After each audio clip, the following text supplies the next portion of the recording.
Le he preguntado, usted está siendo investigada por presunta administración desleal. Después es una vergüenza que la extrema derecha mediática... ¿Quién es la extrema derecha? Los que contratan...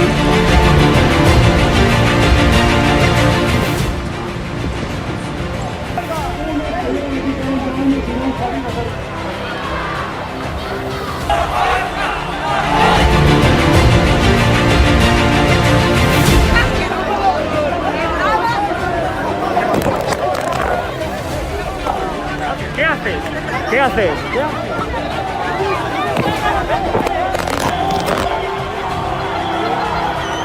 Bueno, pues nos han roto el móvil. Nos acaban de romper el móvil por detrás.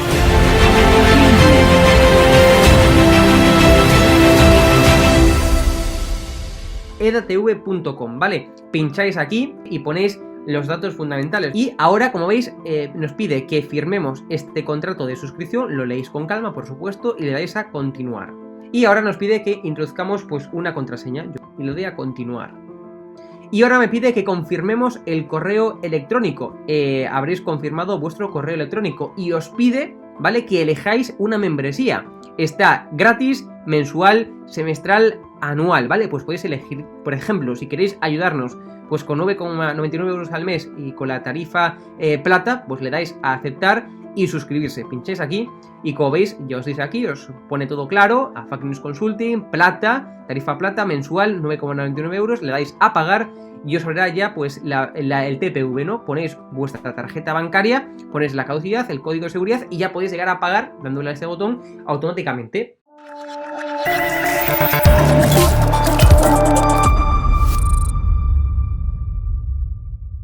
Muy buenas, espectadores de Estado de Alarma, soy Rodrigo Villar, este es el programa El Veredicto. Como todas las semanas vamos a comentar los temas de más candente actualidad que han ocurrido pues, en estos últimos días, siempre acompañados de 2 o 3 grandísimos juristas. Esta noche tenemos en concreto a nuestro querido abogado penalista Agustín Martínez, que está con nosotros. ¿Qué tal, Agustín? Muy buenas noches. Hoy somos de nuevo 3 porque don Fernando vale por 2. Ahora cuando lo presentes, don Fernando vale por 2. 2 más 1 son 3. Todo va bien. Y como ha dicho Agustín, pues tenemos con nosotros otra semana más a Fernando de Rosa Torner, que Fernando es magistrado de la Audiencia Provincial de Valencia y senador del Partido Popular por Valencia. ¿Qué tal, Fernando? ¿Cómo estás? Muy bien, Rodrigo, y Agustín también, un placer estar con él, que siempre empieza ya marcando terreno. Sí, sí. Marca territorio, marca territorio. Marca territorio. Te va comiendo, poquito a poco. Haciendo amigos, haciendo amigos. Bueno, hoy tenemos que hablar de varios temas muy importantes. En primer lugar, el tema del confinamiento en este hotel de Mallorca. Han confinado a una serie de jóvenes, unos estudiantes, en el Hotel Belverde, ahí del Paseo Marítimo de Palma de Mallorca. Ha habido muchísima polémica en torno a este asunto. La verdad es que ha sido increíble porque dicen que incluso se ha vulnerado la ley al confinar de forma totalmente irregular, de forma totalmente ilegal a todos estos estudiantes en ese hotel. Recordemos esa comparativa, ¿no?, de los hoteles de Canarias donde confinaban, entre comillas, a los inmigrantes ilegales que venían de África y a menas. Y esta gente pues entraba y salía a placer de esos hoteles y nadie les decía nada. Salían del hotel por la noche, entraban otra vez de madrugada, se iban por ahí a robar, se iban a beber, etcétera. Entraban y salían del hotel y nadie les decía nada. Estos jóvenes de Mallorca les han puesto unos gorilas en la entrada para que no salgan y les han retenido. Realmente hay vídeos en donde se les dice a los jóvenes que están en el hotel, que yo sinceramente creo que es muy imposible poder discernir quiénes son esos jóvenes estudiantes de otros jóvenes, porque ahora mismo en Palma de Mallorca está repleto de chavales que acaban de terminar la selectividad, que se van ahí de fiesta una semana, etcétera, y es que al final tienes que retener a todos los jóvenes del hotel, ¿no? Y les han puesto unos gorilas y no les dejan salir del hotel. Ha habido declaraciones por parte de los políticos muy contundentes. Vox tras el varapalo de la justicia Armengol, porque le ha pegado un mazazo en la cabeza, ha dicho que el gobierno de Baleares ha retenido ilegalmente a cientos de estudiantes. O sea, literalmente Vox ha dicho que ha retenido ilegalmente, es decir, ha secuestrado a cientos de estudiantes. El PP Balear también ha dicho, que hoy tenemos a Fernando, que es el PP Balear critica que Armengol huya del Parlamento. Dice que el macrobrote no se arregla con mensajes en redes. Y sobre todo, lo más importante es que varios padres de estos estudiantes confinados en Mallorca anuncian acciones legales contra el gobierno de Baleares. Es decir, que la cosa se puede poner complicada, se puede poner chunga, ¿no?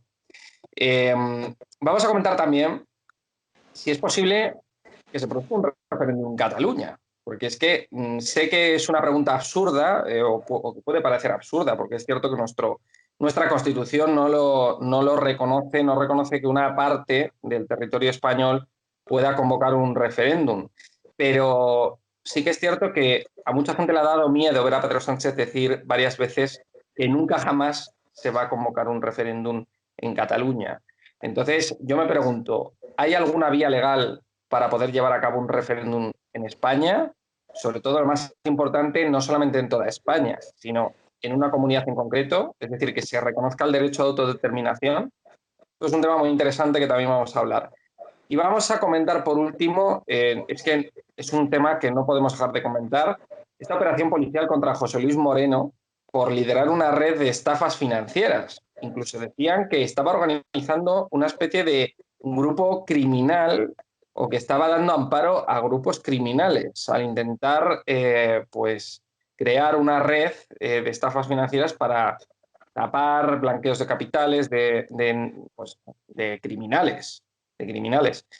Así que bueno, vamos a comentar estos temas que dan para varios programas, pero bueno, vamos a intentar englosarlo todo lo que podamos. Agustín, el tema de Baleares, ¿tú cómo lo ves? Varios padres de estos estudiantes han dicho que van a tomar acciones legales contra el gobierno de Baleares. ¿Qué acciones legales se pueden tomar? ¿Qué le puede pasar al gobierno de Baleares? Vamos a ver, yo creo sinceramente que todos deberíamos intentar ser un poco más mesurados y ponderados a la hora de hacer valoraciones sobre situaciones como la que se ha creado en Baleares. El artículo 26 de la Ley General de Sanidad dice que cuando existan... Agustín, discúlpame un momento. Fernando, el micro, porfa. Gracias. Cuando pueda existir un riesgo inminente o extraordinario para la salud, las autoridades sanitarias podrán adoptar medidas preventivas, entre las que se incluyen la intervención de materiales y personas. Ese artículo es corroborado por el artículo, la Ley de Sanidad Pública de Baleares. Bien, hasta ahí entendemos que cuando se dé una situación de esa naturaleza, es verdad que las autoridades sanitarias pueden actuar. ¿Qué ha ocurrido en este caso? Pues que, como desafortunadamente nos tiene acostumbrados la administración, han actuado mal. Tenían que actuar, pero han actuado mal. ¿Y por qué digo que han actuado mal?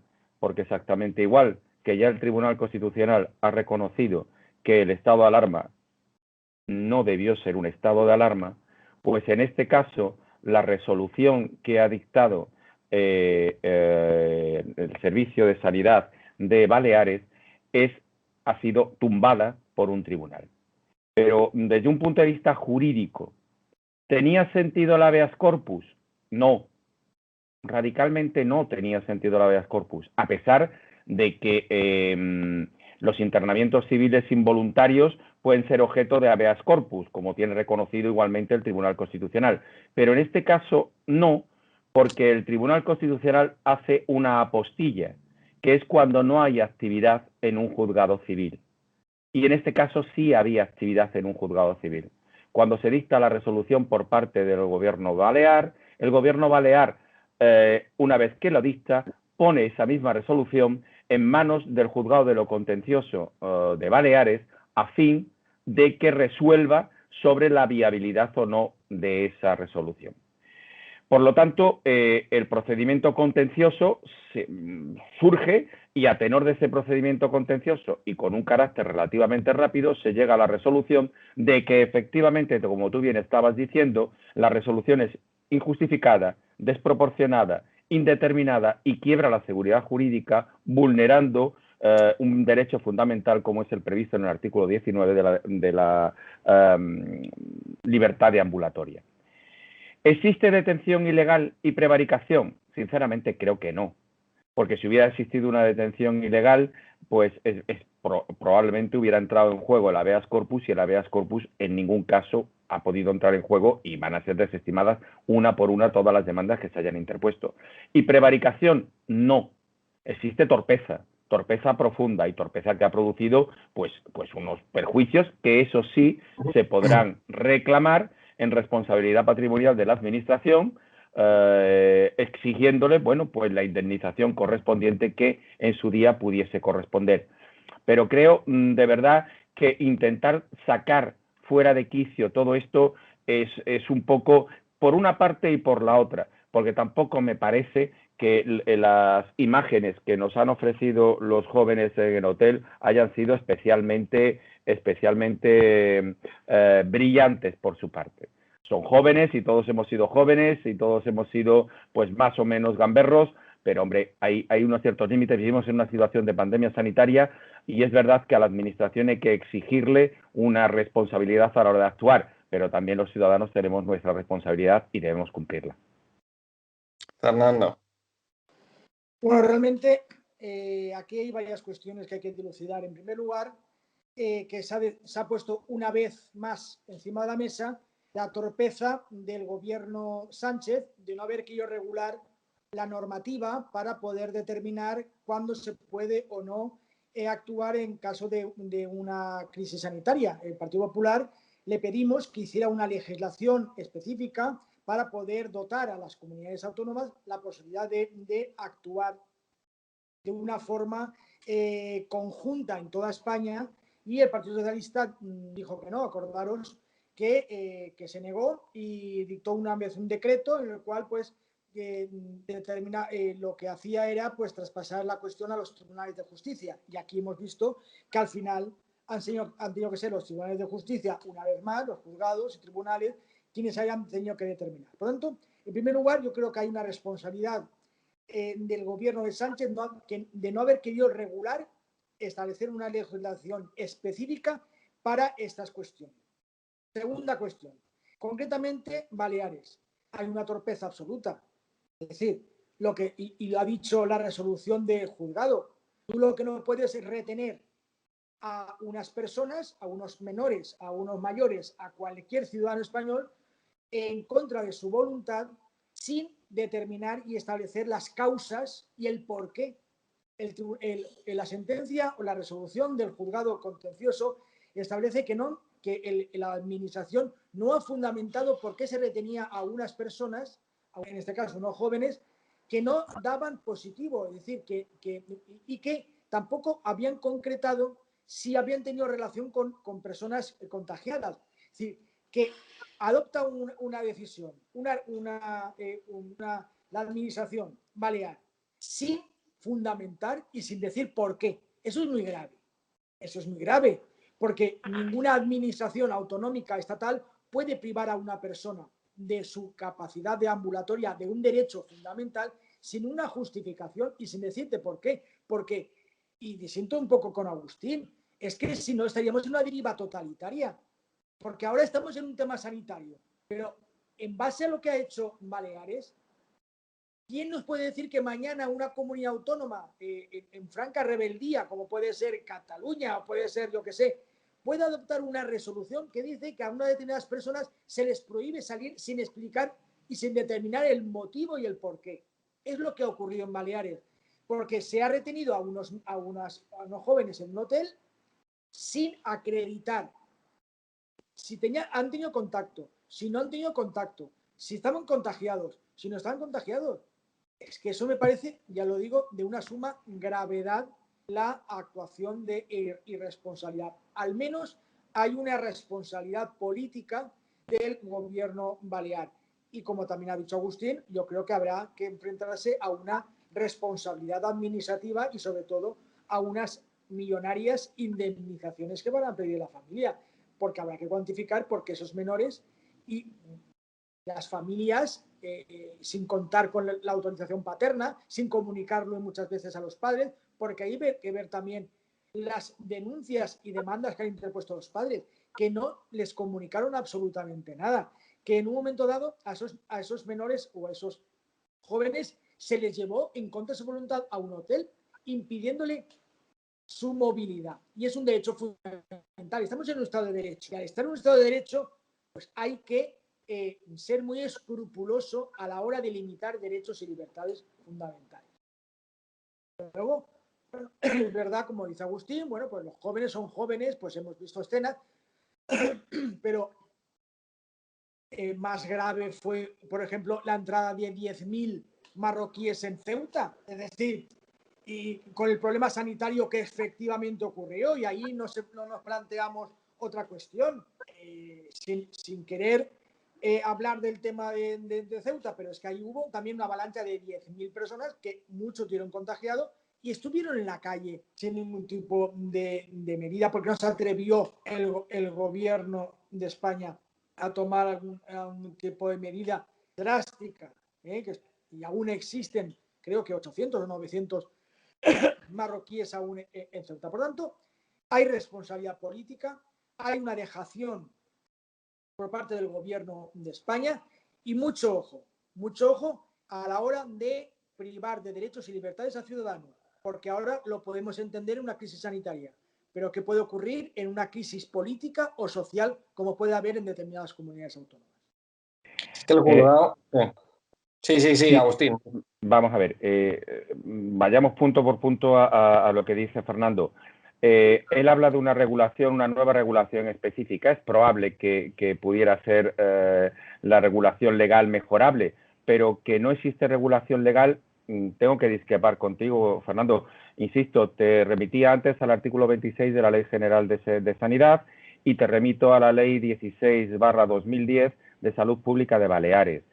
Igualmente, te tengo que remitir a la Ley de Jurisdicción Contencioso Administrativa, en el cual un juzgado contencioso administrativo tiene competencia para autorizar y ratificar judicialmente las medidas adoptadas con arreglo a la legislación por parte de las medidas tomadas por las autoridades sanitarias que consideren urgentes y necesarias y que supongan una limitación de derechos fundamentales cuando las medidas están basadas en actos administrativos singulares. Es decir, legislación hay perfectamente. Otra cosa es que la legislación se aplique convenientemente. Estoy totalmente de acuerdo contigo y lo había dicho con carácter previo incluso a la resolución, que lo que no pueden haber es resoluciones privativas de derecho genéricas, con carácter genérico, sin especificarle a cada señor que le limito su derecho por qué se lo limito. En eso estoy absolutamente de acuerdo. Pero, hombre, plantear que con la legislación actual no se pueden tomar estas medidas, pues claro que se pueden tomar estas medidas. De hecho, estas medidas solamente afectan a aquellas personas a las que no han pasado la prueba o el resultado ha sido negativo. Pero para aquellas personas cuyo resultado ha sido positivo, tienen que estar confinadas en base a la legislación actual y no existe ningún problema al respecto. Por otra parte, hombre, deriva totalitaria. Es que, sinceramente, más que deriva totalitaria, es deriva de inútiles, porque es que son muy malos legislando, son muy torpes legislando y son muy torpes dictando resoluciones. En eso estoy absoluta y totalmente de acuerdo contigo. El gobierno balear ha demostrado una impericia digna de que tenga responsabilidades, sobre todo por la trascendencia mediática que ha podido llegar a tener. Sinceramente, denuncias millonarias, estarás de acuerdo conmigo, y como magistrado que eres, los tribunales son muy cautos a la hora de valorar las responsabilidades económicas. ¿Que las va a haber? Seguro, pero millonarias, hombre, porque estén 4 días unos chicos, que es verdad, privados de un legítimo derecho, porque al final la resolución judicial deriva que han sido privados de su derecho, evidentemente tendrán su indemnización. Pero hombre, millonarias, querido Fernando, me parece un poco exagerado. Son casi 300 menores Supón que les den una indemnización de 10.000 euros, ya estamos pasando. Pero aparte, de una manera de hablar, Agustín, millonarias, Vale. como podríamos estar hablando. ¿Cuántos días? Sí. ¿Cuál es la indemnización económica que le dan a una persona por estar privada de libertad en prisión, la responsabilidad patrimonial del Estado, cuando los ponen en libertad? ¿Cuánto calculas? Bueno, lo sabes perfectamente. Pues con que le den lo mismo, le van a dar, si le dan 100 euros al día, van bien. A ver, no cojas el rábano por las ramas Llevas razón. Y el término millonarias es, pero aunque sea 1 euro, le va a costar al contribuyente balear, sin duda, una torpeza de su gobierno, que no tiene por qué el contribuyente balear estar soportando que esta gente, igual que se dedica a ir por ahí expropiando, acordaros, la expropiación de vivienda, la expropiación de no sé qué, exprópiese. Es que a mí es lo que me da miedo, Agustín. sí. Me da miedo esas actuaciones sectarias e ideologizadas, porque estoy convencido absolutamente que el funcionario de turno, el político de turno balear, le habrá dicho, estos niños pijos que vienen aquí, pues que... Es decir, es que llegamos a ese momento. Llegamos a ese extremo, porque yo lo estoy viviendo en la Comunidad Valenciana, que es un calquito de Baleares y un calco de Cataluña. Y sé esa política de Compromís en Valencia, de Esquerra en Cataluña y de MES Mallorca y de todo el mundo podemita de Baleares, ese rechazo sectario e ideologizado en contra de un determinado sector de la población, que lo sufrimos absolutamente en la Comunidad Valenciana. Y por suerte en Andalucía os habéis librado de eso. Pero nosotros aquí, y como yo sé cómo funcionan, pues estoy convencido que habrá tenido un componente ideológico, un componente sectario, de decir, bueno, pues estos niños vienen aquí, pues que se... En fin, no iba a decir el adjetivo, pero bueno, pero todo lo tenemos en la cabeza. Dicho eso, y volviendo a lo de la legislación, evidentemente, cuando yo me refiero a una legislación, yo digo que debería haberse aprovechado, haberse determinado una legislación específica, porque acordaros el problema que hubo con los toques de queda en muchos lugares, que los tribunales tuvieron que decir que en el País Vasco se levantó, en la Comunidad Valenciana se mantuvo el toque de queda. Yo creo que toda esta situación nueva, que no hemos tenido, gracias a Dios, una situación de un estado de alarma, de una situación de pandemia, de una restricción de derechos, debería habernos hecho que, desde el punto de vista jurídico, los juristas reflexionemos sobre qué legislación debería aplicarse, si debía haber una legislación nueva para poder regular y armar jurídicamente cualquier tipo de decisión a las comunidades autónomas. No se ha hecho, se ha recurrido a la ley que has comentado tú, la ley general sanitaria, etcétera, pero que muchas veces tiene lagunas porque no prevé todas las situaciones que hemos comprobado. Yo creo que echa en falta una reforma o una legislación ad hoc para estos problemas que pueden darse en el futuro, y creo que deberíamos entre todos reflexionarlo desde el punto de vista jurídico. Es que hay una inseguridad ahora que yo creo que es palpable, ¿no? Que estamos como a merced de los gobiernos autonómicos, los ciudadanos que viven, pues a lo mejor en Baleares, en Cataluña, en Valencia, en Madrid, en Andalucía, desde que el gobierno de la nación se ha desentendido de determinados temas, es decir, pues ahí cada uno os las veáis con vuestros problemas en vuestras comunidades y actuad como buenamente podáis. Y es que se están produciendo una serie de cosas en varias comunidades autónomas, pues ahora en Baleares, etcétera, que son preocupantes y que da muchísima inseguridad jurídica, inseguridad ciudadana, ¿no? O sea, la gente no sabe, en plan, oye, pues si me voy a Cataluña me pueden aplicar esta legislación, si me voy a Madrid esta otra, si me voy a Andalucía. Entonces, es como una inseguridad que antes esto no ocurría. Antes esto no ocurría, ¿no? Pero mira, es que, verás, a mí me sorprende algo porque puedo estar en parte de acuerdo con lo que dice Fernando, pero aquí hay algo que todavía es muchísimo más grave, hilando o llevando al extremo, lo he anunciado antes, pero hilando al extremo, que el Tribunal Constitucional ha dicho que a los españoles nos metieron 2 meses en nuestras casas sin dejarnos salir, y ese estado de alarma no era ajustado a derecho. Y no ha pasado nada. Y el problema encima es que esa resolución de estado de alarma, por la cual, ilegal, fue votada por la mayoría de los partidos políticos en este país. Es decir, ¿hasta qué punto estamos perdiendo todos el norte? Y después unos fueron recuperando, por decir de alguna manera, el norte. Pero la primera, la resolución de marzo del 2020, fue votada por los dos partidos mayoritarios. Y era ilegal. No era un estado de alarma. Hombre, todos deberíamos hacer, y eso debería haber exigido una responsabilidad a aquellos que tomaron una resolución que no está ajustada a derecho.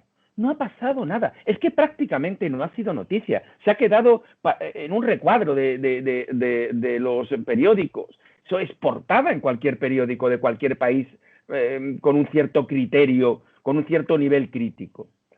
Tú hablabas después de la situación en las 17 comunidades autónomas. Claro, es que eso es lo que tiene la descentralización.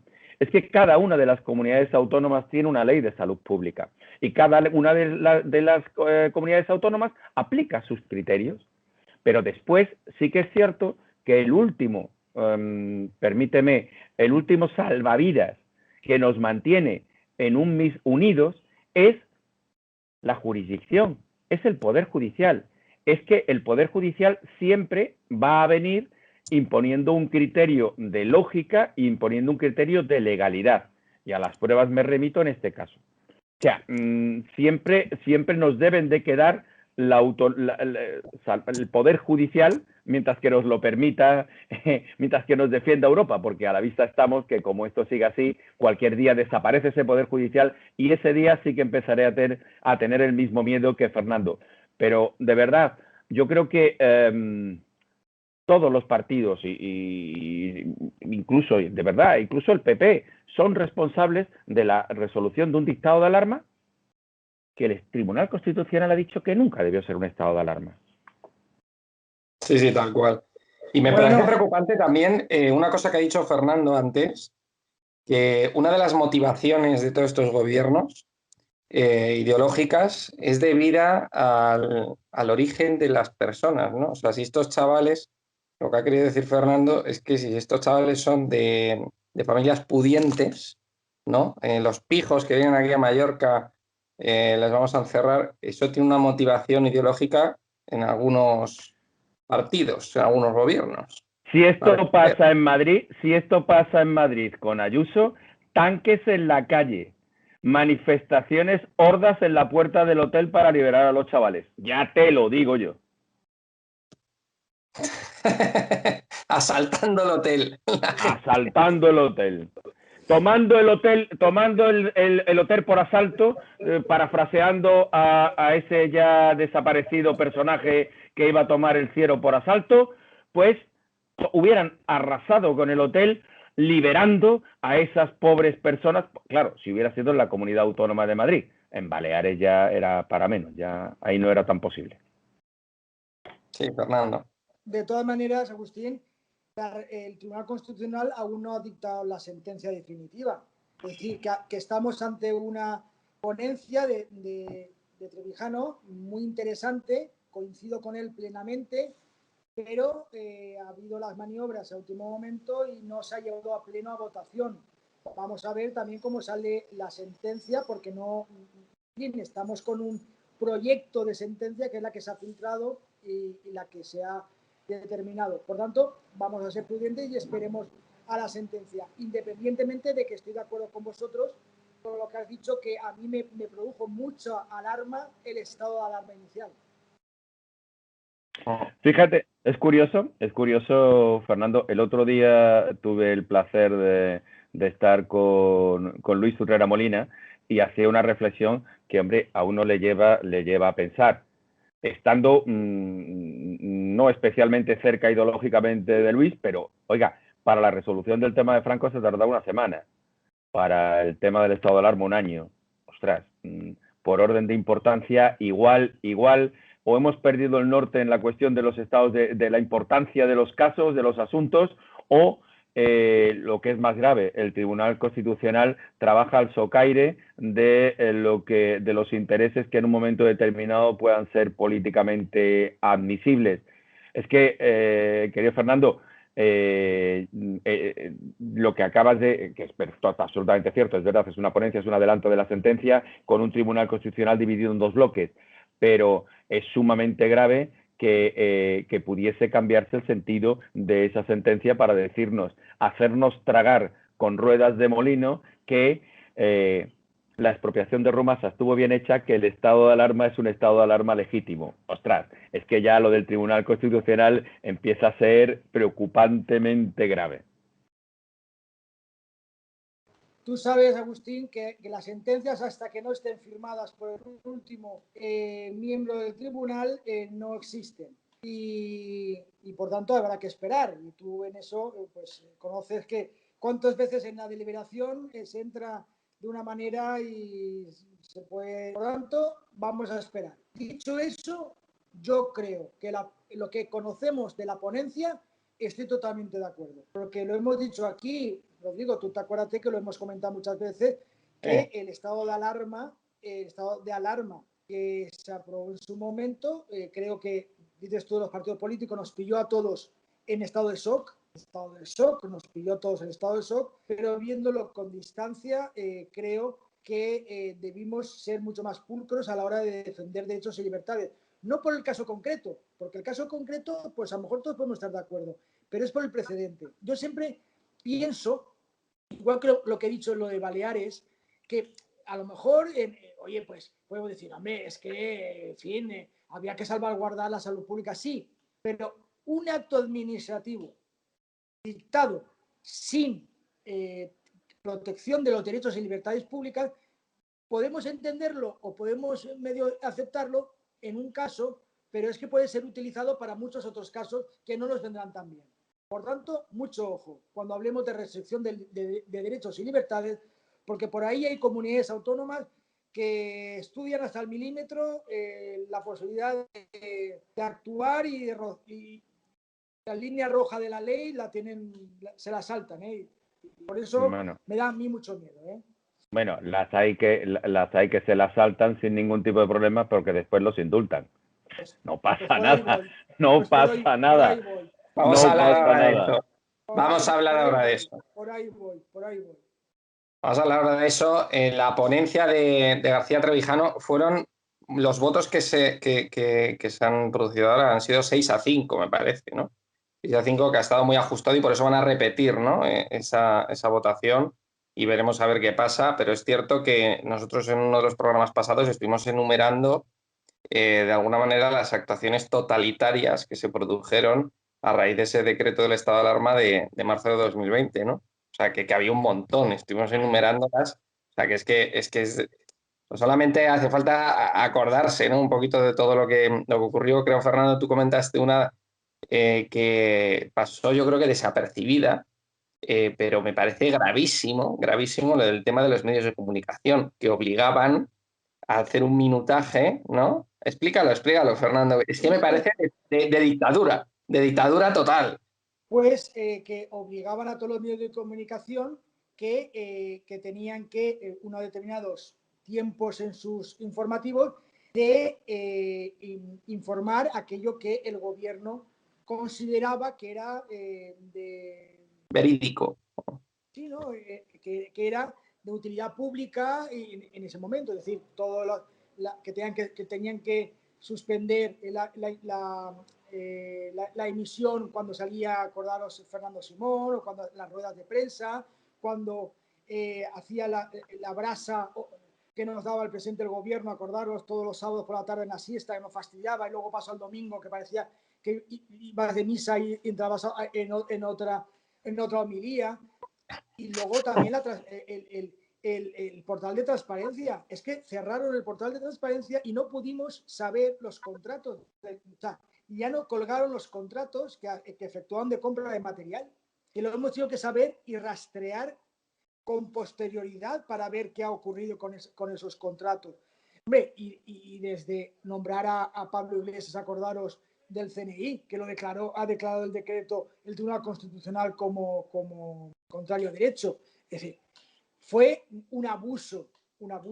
Por eso te digo que muchas veces podemos decir, bueno, en una situación de caos o una situación conflictiva, podemos admitir o puede tener la sensación de decir, bueno, pues que me restrinjan derechos, pero es que ¿en manos de quién vamos a ceder nuestros derechos y nuestras libertades?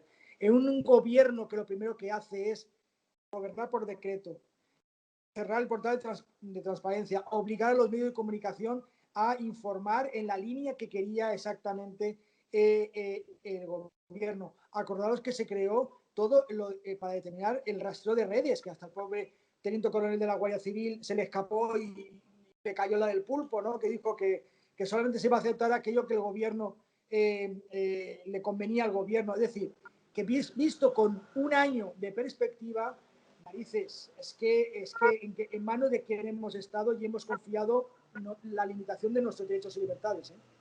Vamos a seguir.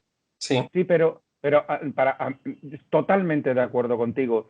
Pero permíteme, Fernando, que yo ahí sí eché en falta, y no sé si la palabra, no quiero ser en ningún caso cruel, pero una cierta, iba a decir cobardía, voy a decir cobardía, un cierto recato a la hora de poner de relieve todos esos hechos que tú estás poniendo un año después y que se están analizando un año después en ese momento. Como pensando que la ciudadanía es menor de edad y como pensando que la ciudadanía no es capaz de recibir el mensaje y de recibir un mensaje de responsabilidad, porque estábamos en un momento de pandemia, estaba muriendo mucha gente y evidentemente a lo mejor había que tomar medidas excepcionales, pero que esas medidas excepcionales no eran una manga ancha de manera que pudiera permitirse todo. Y eché en falta en muchos momentos que el partido de la oposición hiciera realmente no un seguidismo o una crítica después del seguidismo, sino imponerse y decir, se ha terminado el estado de alarma, si quieren ustedes pongan un estado de excepción, pero hay que dar un golpe encima de la mesa, ustedes no pueden hacer todo esto. Es todo, porque es verdad, los grandes líderes se forjan en las grandes circunstancias y hemos visto que quizás estamos huérfanos de grandes líderes. Sí. Bueno, realmente el Partido Popular apoyó el estado de alarma en 2 veces y a partir de ahí ya no lo apoyó. Ya no lo apoyó.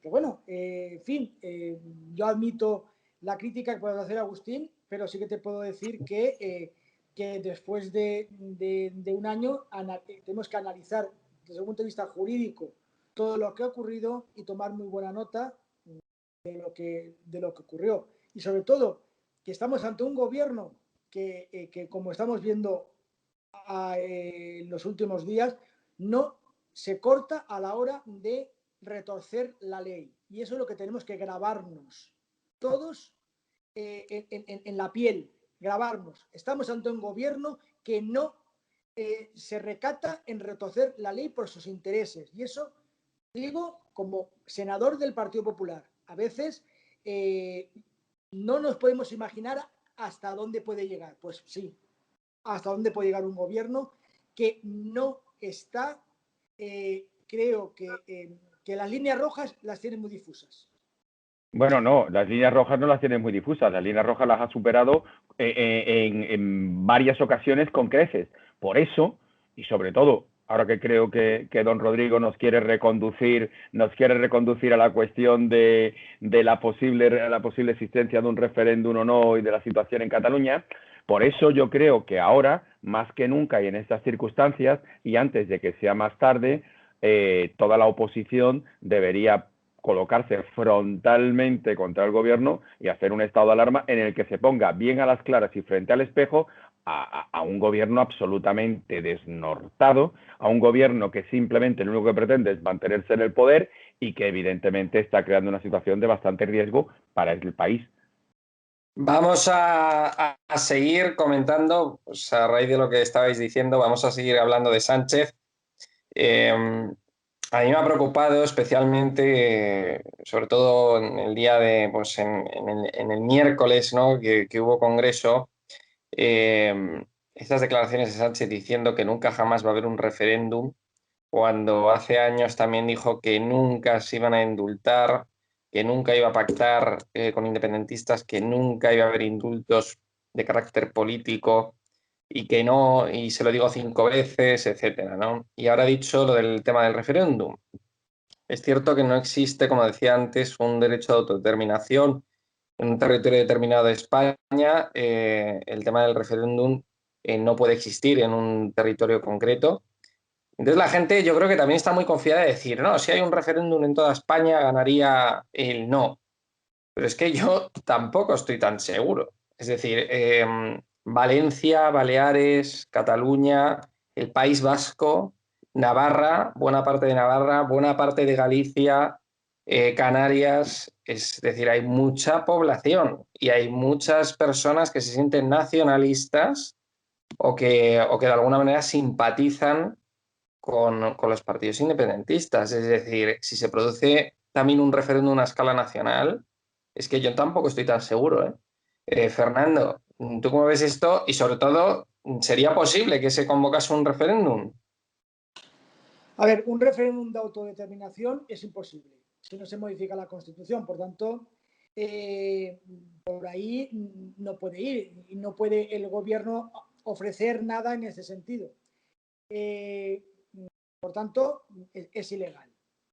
Sí. Lo que pasa es que hay muchas maneras de disfrazar un referéndum, porque lo que yo estoy convencido que ahora desde la Moncloa están pensando que van a ofrecer a Esquerra para disfrazar algún tipo de oferta que ellos puedan estar satisfechos.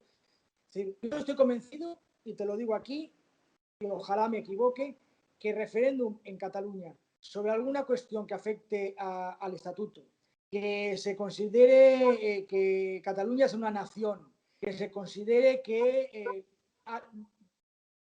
yo creo que un referéndum en Cataluña va a haber, no de autodeterminación, así no puede haberlo, pero que va a haber una oferta de humillación para el resto de comunidades, estoy absolutamente convencido. Y ahí, desde luego, tendremos que estar todos muy, muy atentos a lo que vaya a ofrecer el gobierno, porque, a ver, Rufián nunca engaña. Será una persona que no estamos de acuerdo, yo, vamos, en absoluto, pero él nunca ha engañado. Y hoy se lo ha dicho, Denos tiempo. el miércoles se lo dijo al presidente del gobierno, dice, bueno, usted dijo que no iba a haber los indultos y dice ahora que no hay referéndum, denos tiempo, si es que lo han dicho y han puesto fecha el año 23, si lo han dicho en el Congreso el miércoles pasado. Por lo tanto, hay que estar muy atentos y creo que algo estará maquinando nuestro Rasputín Iván Redondo para intentar, como los trileros, la bolita donde está, e intentar anestesiar a la población española y llevarnos otra vez a una situación límite, ¿no? Por tanto, a mí me da mucho miedo esas negociaciones bilaterales entre el gobierno y una comunidad autónoma, que nunca lo he podido entender. Una relación bilateral, cuando el señor Aragonés es el representante del Estado en Cataluña, es el representante de la unidad de España y de la Constitución en Cataluña, y no sé qué tiene que estar una relación bilateral, pero bueno, hay que estar Fernando, sí. ¿cuánto falta para que todo este sentimiento independentista, en caso de que se produzca un referéndum, por ejemplo, del Estatuto de Cataluña, que atraiga también a Valencia y a Baleares? Mira, Porque esto ya sería más preocupante también. Es decir, o sea, que la oferta, por ejemplo, que haga Esquerra, es decir, que el desafío que haga Esquerra es decir, oiga, no, vamos a incluir también en el paquete a Baleares y a Valencia. mira, Rodrigo, el otro día salió una noticia que ha quedado desapercibida, pero quiero destacarlo aquí.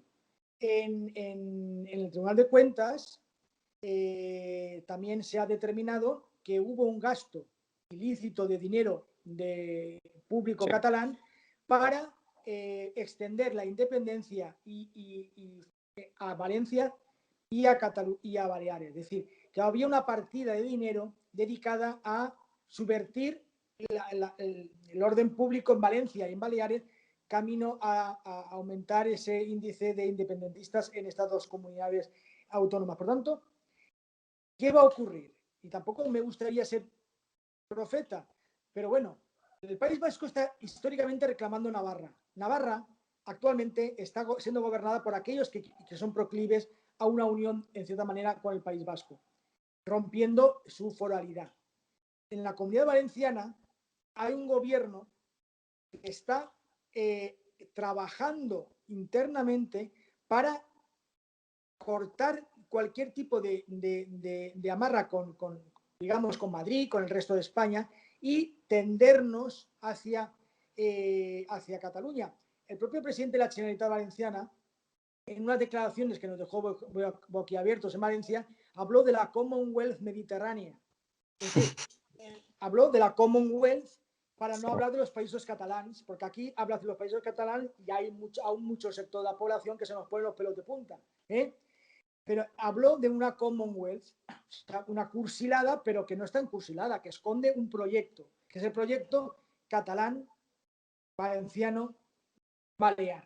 Y eso es el proyecto, porque ellos saben que Cataluña en sí misma no tiene entidad, pero si arrastra a la Comunidad Valenciana y a Baleares, ojo, porque con ya más de 12 millones de personas, que es un tercio de la población española, vamos a ver lo que ocurre. Vamos a ver lo que puede ocurrir con tres comunidades en franca rebeldía. Más País Vasco y Navarra. Imaginaros lo que os puede suponer para la unidad de España. Sí, sí. Agustín.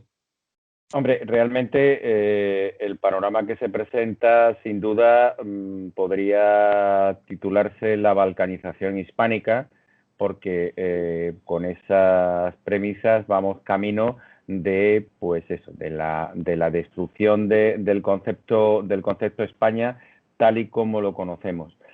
Refiriéndonos nos vamos a ir todos a Sevilla, Agustín, nos vamos a ir todos a Sevilla.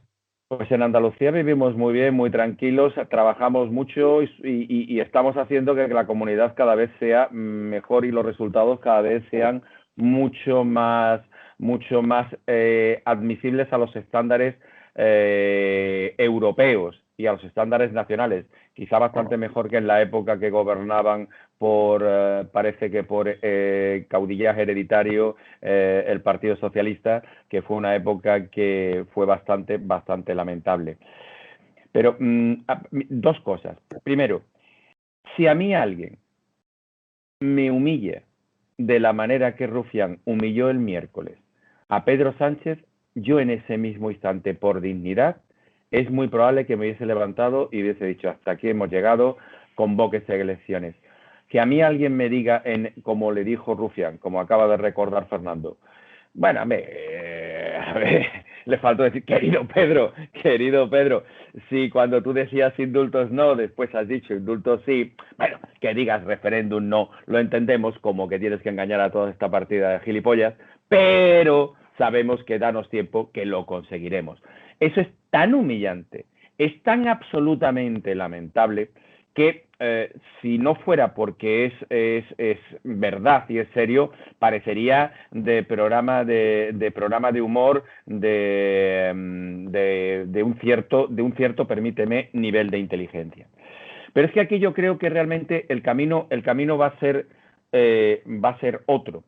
El camino que ya lo abrió esa ilustre mente que fue José Luis Rodríguez Zapatero, cuando dijo aquello de, oiga, aprueben un estatuto y tráiganmelo que yo le doy el viso y vamos todos para adelante, ese va a ser el primer caramelo que se va a plantear, la nueva reforma del estatuto con un requisito indispensable, que es considerar, otorgar de personalidad jurídica a el pueblo de Cataluña.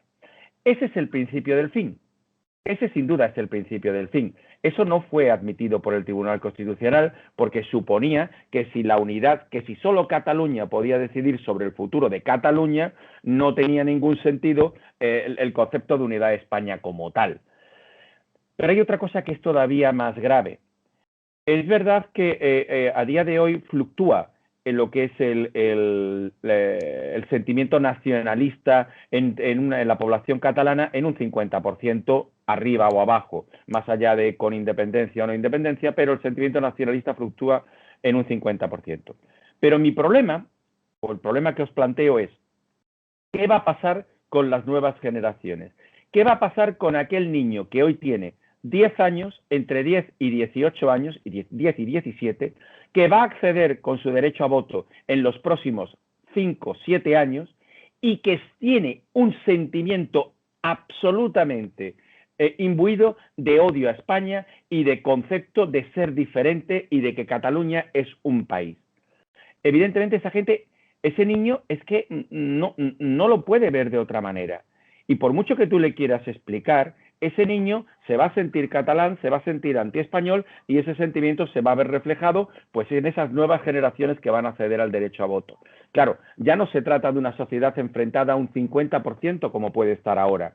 Cuando la sociedad esté en un 70-30, la situación va a ser mucho más difícil de controlar. Si ya es difícil 50, 48, 52, 50, 50, 49, 51 en una sociedad dividida, en una sociedad en la que no haya esa división, sino que las nuevas generaciones arrastren con el sentimiento nacionalista, el problema es muy grave. Y es verdad, y coincido con Fernando, si yo fuera valenciano me tentaría bien la ropa porque el proceso de pancatalanización que están ejerciendo es terrorífico y evidentemente pues va a crear un conflicto que ojalá no seamos malos agoreros, pero insisto, tiene una pinta de balcanización todo esto a muy pocos años vista, eso, y una degeneración en Europa que está haciendo. Pero claro, me hacía gracia esa Commonwealth que decía el presidente de la... Me imagino que también cogerá Córcega, la Provenza, claro, ostras, a ver cómo le decimos a los jacobinos franceses que le van a quitar el Rossinyol. Ostras, espérate. Es que es muy heavy todo esto. No, Agustín, la verdad es que totalmente de acuerdo contigo. Me parecía también muy lamentable un comentario que hizo Sánchez sobre todo este asunto que le decía, creo que le contestaba a Abascal y le decía, es que usted quiere ser como el general Espartero, que quiere bombardear cada 50 años Barcelona para que estén tranquilos. Y es que me parece de una mezquindad tan grande decir eso. O sea, es decir, pero es que sin vergüenza, es que no es cuestión de bombardear cada 50 años Cataluña, que es cuestión de hacer las cosas bien, ¿no? De dar una educación, etcétera, de contar la verdad a la gente, la verdad histórica que ocurrió allí. Es decir, es algo, y a mí me pareció encima se mofaba, o sea, cuando le interpelaban y cuando le decían, no, oiga, es que usted seguramente va a claudicar ante los independentistas, va a convocar un referéndum, va a caer, al final va a caer, les ha concedido los indultos, y encima luego sale y en vez de contestar con una seriedad, pues obligada en ese asunto, se pone a mofarse de Abascal, de Pablo Casado, o sea, es que es increíble, es increíble. Pero es que tú date cuenta que el problema que se plantea ahora mismo en Cataluña y en el País Vasco es grave. Pero es que también es muy grave que el PP prácticamente no tenga representación en Cataluña y tenga también una escasísima representación en el País Vasco. Es decir, esa conquista de la población, esa conquista ideológica de la población, tiene que hacerse desde unas formaciones políticas nacionales que tengan un cierto criterio.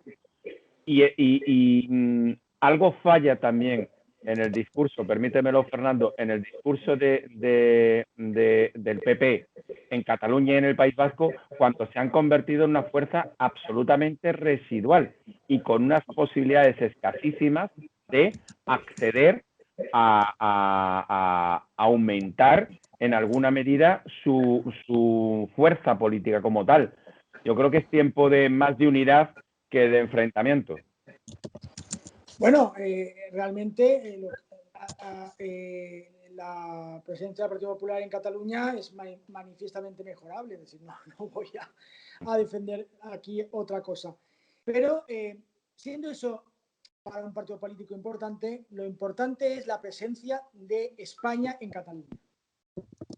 Yo creo que debemos empezar a hacer un proyecto de cómo va a estar España presente en Cataluña, porque lo que no se conoce, al final no se quiere y no se aprecia. Tú vas a muchos pueblos de Gerona o de Lleida o de Tarragona y no hay presencia del Estado, no hay presencia de nada. Es que por eso hay que empezar desde la educación, hacer cumplir las sentencias y permitir que los padres que quieran que sus hijos estudien en español. En segundo lugar, hacer un planteamiento de cuál es la presencia del Estado en todos los ámbitos de la administración. Y eso no quiere decir que haya una recentralización, sino que hay que pensar cuál es la alternativa que se tiene que dar al independentismo y hacer que el 50% de la población en Cataluña que no votó y que normalmente a lo mejor no vota en unas elecciones autonómicas, vote a partidos constitucionalistas que defiendan la unidad de España. Y ahí puedo estar contigo de acuerdo en que es importante efectuar a lo mejor una propuesta conjunta o candidaturas unitarias, pero bueno, lo importante es que el 50% de la población que en las últimas elecciones autonómicas no fue a votar, vote a una alternativa constitucionalista y que luego no le fallemos a esos millones de catalanes que quieren ser españoles y que quieren seguir manteniendo su propia existencia dentro de España. Y eso es lo que hay que poner encima de la mesa. Claro, pero bueno, ¿cómo no les vas a fallar? ¿Cómo no les vas a fallar si resulta que cuando hay una condena después los indultas? Es que el problema es qué sensación ha podido crear en Europa esta resolución por parte del gobierno. Es algo absolutamente inverosímil. Es decir, yo podría haber entendido que nos encontrásemos, llamémosle, en un proceso de paz, de pacificación, digamos que de concordia nacional, pero claro, esa propuesta, yo hubiera aceptado perfectamente el indulto, si el planteamiento por la otra parte no hubiera sido tan ofensivo como el que ha resultado ser. Es decir, es que no hemos buscado un punto de concordia, hemos buscado, en este caso, la aceptación máxima de la derrota del Estado. Es decir, el indulto simplemente ha supuesto la confirmación de la debilidad y derrota del Estado, dicho por activa y por pasiva. E insisto, la frase de Rufián es demoledora. Tú no te preocupes, si al final danos tiempo. Si esto es una cuestión de que lo necesites, si da igual. Ostras, es que acaba siendo muy complejo el hecho de cómo eres capaz de vender tu situación frente al mundo, ya no solamente frente a España, ya no solamente frente... Bueno, mira, el líder del PSOE de Andalucía, que ha derrocado a la nunca suficientemente ponderada Susana Díaz, Juan Espadas, que es un hombre moderado, alcalde de Sevilla, es un tipo que solamente se moja poco, porque cuando llueve aquí llueve poco y siempre le llevan el paraguas. Es alguien que tiene pocos problemas en relación a eso. Cuando le preguntaron al día siguiente, después de ser nombrado líder del Partido Socialista Obrero Español en Andalucía, cuando le preguntaron acerca de los indultos, dijo, bueno, que él, si el gobierno lo había hecho, estaba de acuerdo. Pero ¿y si no se lo hubieran dado? Bueno, pues también hubiera estado de acuerdo. Es decir, no tienen ningún criterio, porque saben que en ellos les va el sueldo. Si tú no tienes ese sentimiento absolutamente claro y convincente, más allá de que Cataluña es España, de que no caben los indultos, de que no cabe una derrota del Estado de tal manera, pues difícilmente puedes estar creando Estado. Y el Estado no se crea por arte de birlibirlo, que la presencia en Girona, en Gerona o en Vic no se hace porque estemos aquí hablando y Fernando diga, es que el Estado tiene que estar en todas las ciudades de Cataluña. Sí, bueno, y eso cómo se hace. Vale, vamos a terminar ya. Simplemente una valoración rápida que podáis hacer antes de cerrar sobre el caso de José Luis Moreno, que la verdad es que no quería dejar de comentarlo. Ha sido un caso bastante mediático. Fernando. Bueno, a mí me ha sorprendido, es decir, Es un mafioso, parece ser, es un mafioso. sí, ¿no? Y que incluso iba a hacer un banco en Malta, ¿no? Un banco en Malta para lavar todo el dinero del narcotráfico. Yo la verdad es que me he quedado asombrado y sobre todo el entramado que tenía, hasta notarios tenía sueldos.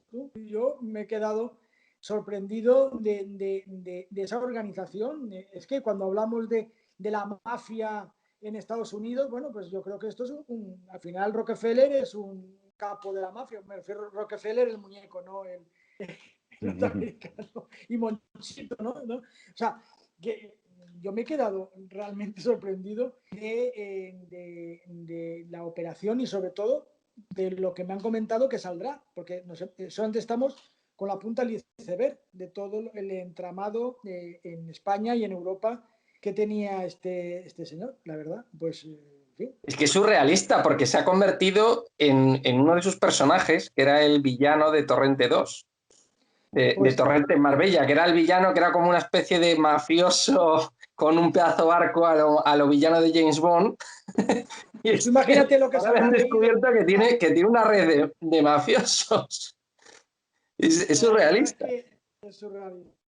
A mí, a mí tengo algún pequeño conocimiento del asunto y me parece que es demasiada alaraca y demasiada teatralización y quizás todo después quede en bastante menos de lo que parece. Es decir, porque aquí digamos que habría dos líneas de investigación, una que es las estafas que se puedan realizar a diferentes entidades bancarias a través de distintas sociedades, que bueno, en las cuales, pues sí es verdad que pueden estar incluidos directores de bancos, algún notario y algún abogado que hayan colaborado en montar toda la estrategia, y después otra parte que es la del tráfico de drogas, que responde a otra línea de inversión completamente diferente y que al parecer como tal, esa no implica a José Luis Moreno. Pero aquí en este país somos muy dados a dos cosas.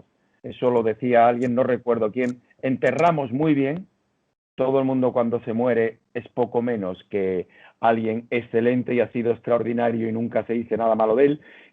Y también crucificamos lo de la presunción de inocencia y todo eso. Parece que aquí es algo que ya pasó a la historia y ya hay programas y programas en los que empiezan a salir señoras que dicen que le debían 25.000 pesetas, como los 6.000 euros en whisky, de 6.000 pesetas en whisky. Vamos, se convierte todo en un punto de sainete que quizás, si me lo permites, desprestigia mucho lo que es una investigación judicial. Fernando sabe perfectamente cómo es eso y cuando la Guardia Civil te presenta ante a un juez de instructor todas las pruebas, perfecto. Pero después todo eso va diluyéndose y al final queda en bastante menos de lo que parece. Bueno, muchas gracias Agustín, muchas gracias Fernando por haber estado una semana más con nosotros. Muchas gracias a los dos y buen fin de semana. Un placer como siempre y espero no haber sido demasiado crítico con don Fernando, que me soporta estoicamente cada vez que tenemos. Pero si nos divertimos mucho, Agustín, nos divertimos mucho. Eso es cierto. Y sobre todo pensando que ya es viernes y que tenemos el sábado y el domingo para estar en la playa en Valencia, que aprovecho que todo el mundo venga aquí a Valencia a disfrutar. Muy bien. Rodrigo, tómate la palabra que nos vamos para Valencia en cuanto nos den una oportunidad. Hombre, una paellita. Una paellita cae seguro. Me salen muy buenas, me salen muy buenas. Bueno, seguro que sí. Pues muchas gracias a los dos.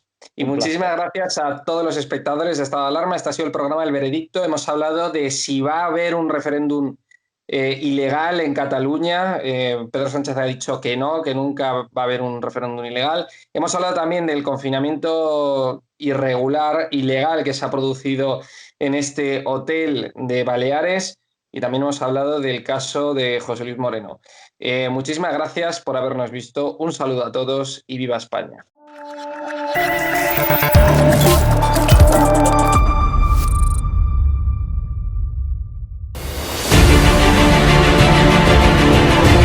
Le he preguntado, usted está siendo investigada por presunta administración desleal. Después es una vergüenza que la extrema derecha media. ¿Quién es la extrema derecha? Los que contratan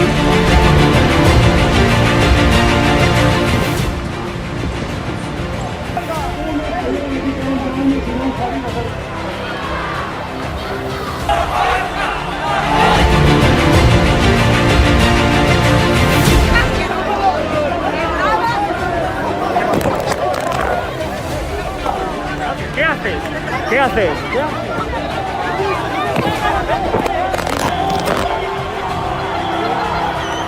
Bueno, pues nos han roto el móvil. Nos acaban de romper el móvil por detrás.